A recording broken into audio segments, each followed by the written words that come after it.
The human spine is made up of 24 spinal bones called vertebrae. The vertebrae are stacked on top of one another to create the spinal column. The spinal column gives the body its main upright support. From the side, the spine forms three curves.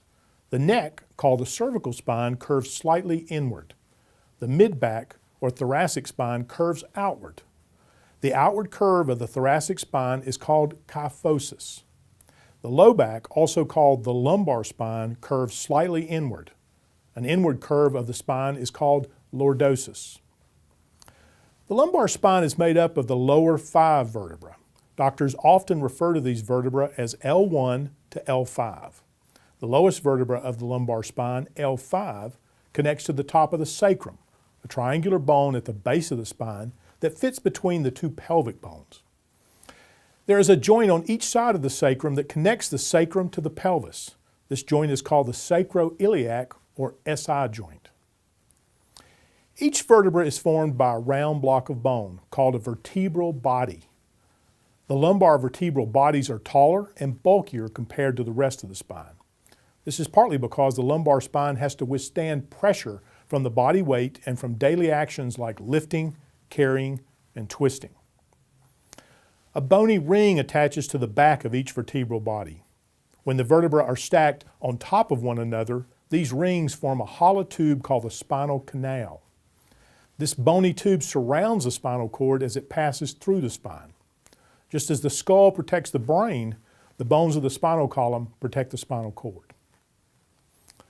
The spinal cord extends from the brain to the L2 vertebra. Below this level, the spinal cord splits into a bundle of nerves that goes to the lower limbs and pelvic organs. The Latin term for this bundle of nerves is cauda equina, meaning horse's tail. As the spinal cord travels from the brain down through the spine, it sends out nerves on the side of each vertebra called nerve roots. These nerve roots join together to form the nerves that travel throughout the body and form the body's electrical system. The nerve roots that come out of the lumbar spine form the nerves that go to the lower limbs and pelvis. The thoracic spine nerves go to the abdomen and chest. The nerves coming out of the cervical spine go to the neck, shoulders, arms, and hands. It is sometimes easier to understand what happens in the spine by looking at a single spinal segment. The spinal segment includes 2 vertebrae, the intervertebral disc between, the 2 nerve roots that leave the spinal cord at that level, and the small facet joints that link each level of the spinal column. An intervertebral disc is made up of 2 parts. The center, called the nucleus pulposus, is spongy and acts like a shock absorber to cushion the force between each vertebra. The nucleus is surrounded by a series of strong ligamentous rings called the annulus fibrosus. Ligaments are made of strong connective tissue and connect one bone to another. The annulus fibrosus is actually a special ligament that connects 2 vertebrae together. Between the vertebrae of each spinal segment are 2 facet joints. The facet joints are located on the back of the spinal column. There are 2 facet joints between each pair of vertebrae, one on each side of the spine. A facet joint is a small bony knob that sticks out from the vertebral body at the back of the lumbar spine.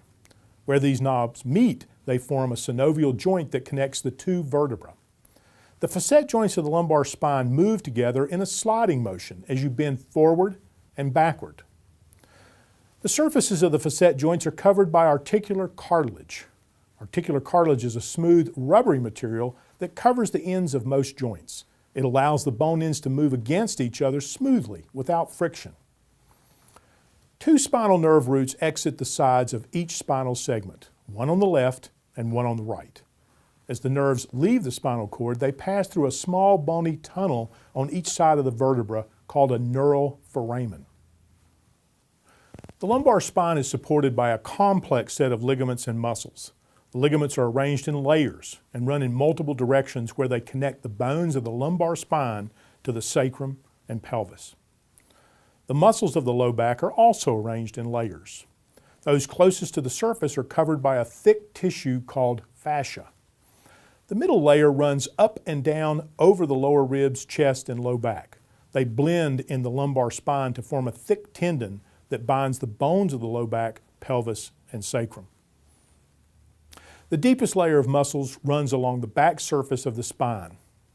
These muscles connect the lumbar vertebra, pelvis, and sacrum and coordinate movement with the muscles of the abdomen to help hold the spine steady during activity. We hope watching this video will help you better understand your orthopedic care. You can find more information about this and other orthopedic conditions or procedures at eorthopod.com.